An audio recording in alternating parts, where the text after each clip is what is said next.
Պարոն Նահապետյան, 3 հարց ունեմ, առաջինը արդեն որոշակիորեն քննարկվեց, մասնավորապես, որ ընդհանուր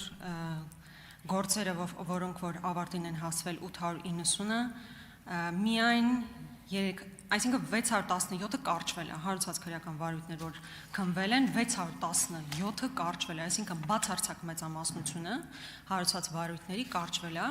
եւ նաեւ դուք չգիտեք, թե հետագայում էլ այդ արդեն շատ սահմանափակ թվով վարույթները, որ հաստատվել են, ուղարկվել են դատարան, ինչ արդյունք են արձանագրել, բայց այս ամբողջ ընթացքում ինչ է ստացվում, որ հանրային քաղաքական դաշտում հնչեցվում է վարույթի առկայությունը, մեծ ռեզոնանս է առաջացնում, հետո հնարավոր է կարճվում է դրա մասին որևէ տեղեկատվություն չի ստացվում, այլ չեմ ասում, եթե իր վախճանն է արձանագրում արդեն դատարանում։ Երկրորդ հարցը վերաբերում է այն հանգամանքին, որ թմրամիջոցների ապօրինի շրջանառության դեմ ուղղված հանցագործություններ ընդամենը մեկ քրեական վարույթ ունեք այս համատեքստում, մինչդեռ ես որքանով հասկացա քննիչներ ունեք, ովքեր վերապատրաստվել են այս կոնկրետ այս ուղղությամբ եւ հաշվի առնելով թե ինչպիսի իրավիճակ է ամբողջ Հայաստանի Հանրապետությունում, իսկապես զարմանալի է, որ ընդամենը մեկ քրեական վարույթ կա թմրանյութերի ապօրինի շրջանառության դեմ, ես կուզենայի հասկանալ սա ինչով է պայմանավորված։ Երրորդ հարցը վերաբերում է վերջերս Ինֆոկոմի կողմից հրապարակված մի հետաքննության, որտեղ արձանագրվում էր, որ խոշոր այսպես գործարարներ մաքսային արտոնություններ են ստանում, որից հետո գումարներ են մուծում կամ ԿՊ կուսակցությանը կամ Իմ քայլը հիմնադրամին։ Այդ հրապարակային կա, վստահ եմ, որ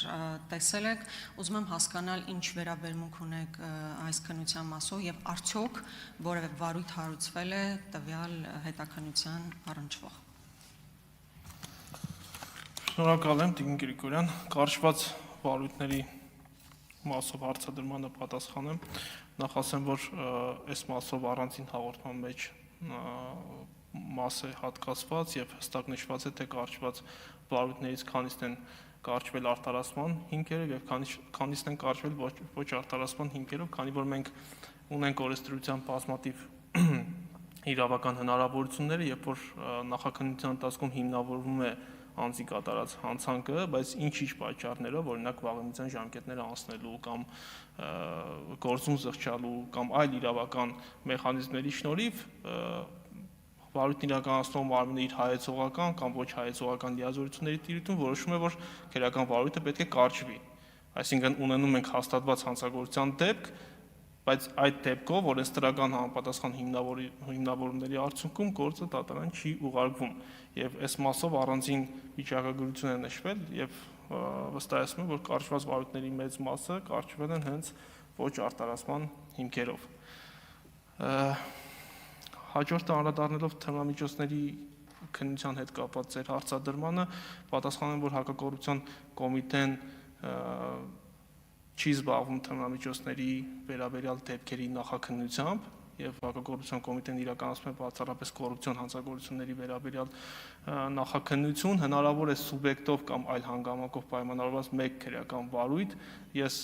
այս բանին չեմ կարող մտաբերել, թե որ քրեական վարույթի մասն է խոսքը, ինչ որ այլ հանգամանքով պայմանավորված նախաքննությունը հանձնարարվել կամ սուբյեկտով պայմանավորված, օրինակի համար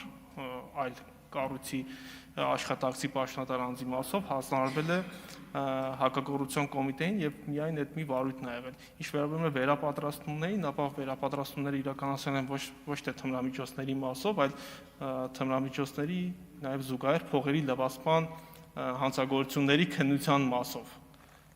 Փողերի լվացման հետ կապված մենք բազմաթիվ վարույթներ ունենք եւ այդ վարույթներով ճիշտ քննություն կազմակերպելու միջազգային համագործակցության եւ այլ նպատակներով բնականաբար կազմակերպում են վերապատրաստման դասընթացներ, նաեւ սեմինարներ, նաեւ միջազգային այցեր, այսինքն քննության այս կտորը վերաբերում է փողերի լվացմանը, այլ ոչ թե թմրամիջոցների դեմ պայքարին։ Արձագանք։ Երրորդ հարցի հետ կապված ես կոնկրետ դեպքի հանգամանքներ չքննարկեմ, Տիկին Գրիգորյան, բայց վստահեցնում եմ, որ եթե ունենում ենք տվյալներ հանցագործության վերաբերյալ, եթե ունենում ենք պատշաճ հաղորդում հանցագործության վերաբերյալ, իրավական ընթացակարգ սկսվում է եւ այդ իրավական ընթացակարգով համապատասխան դատավարական որոշումներ կայացվում են։ Շնորհակալություն։ Արձագանք։ Առաջին հարցի մասով Պարոն Նահապետյան, ամեն դեպքում 890-ից 617-ը կարճվել է։ Հիմա ասում եք այդ կարճվածների մի մասը ոչ թե արդարացման հիմքով է, այլ իրավական այլ կանոնակարգերի բերումով ուղղակի կարճվել է։ Հիմա այսինքն ինչ է ստացվում, գործը հարուցվել է, այսինքն այնտեղ կոռուպցիա հայտնաբերում եք, բայց իրավական ինչ որ կարգավորումների բերումով գործը ուղղակի ոչնչանում է։ Ու պետությունը որևէ բան դրանից չի շահում։ Դե եթե դա նորմալ է, օքեյ։ Երկրորդը, ինչ վերաբերում է թմրանյութերին, իսկապես սա նաև, այո, պետք է այդ կառույցի քննության առարկա դառնա, որտեղ տեսեք, բազմաթիվ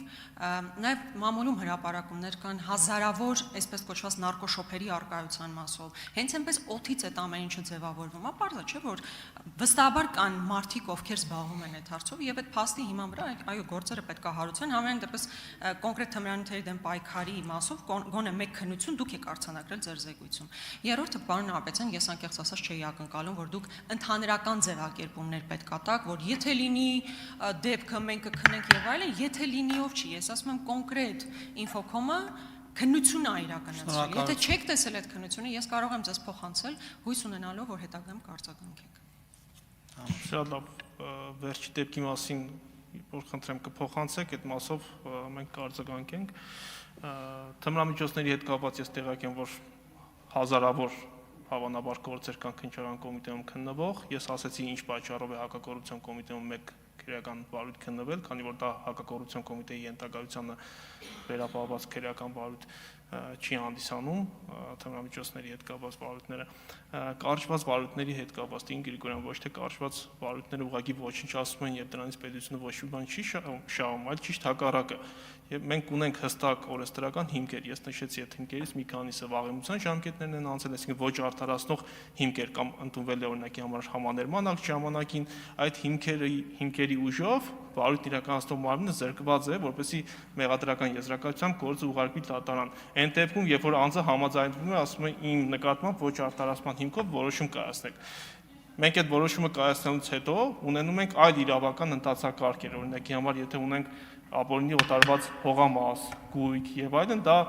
այս որոշումը մեզ հնարավորություն է տալիս, որպեսզի պետական շահերի պաշտպանության հայց ներկայացնենք դատարան եւ այդ գույքերը բռնագանձենք համապատասխան հիմքերի առկայության դեպքում։ Այսինքն օգտագործել ոչնչացվել տերմինը այս վարույթների հետ կապված իրավական առումով տեղին չէ։ Շնորհակալ եմ։ Պարոն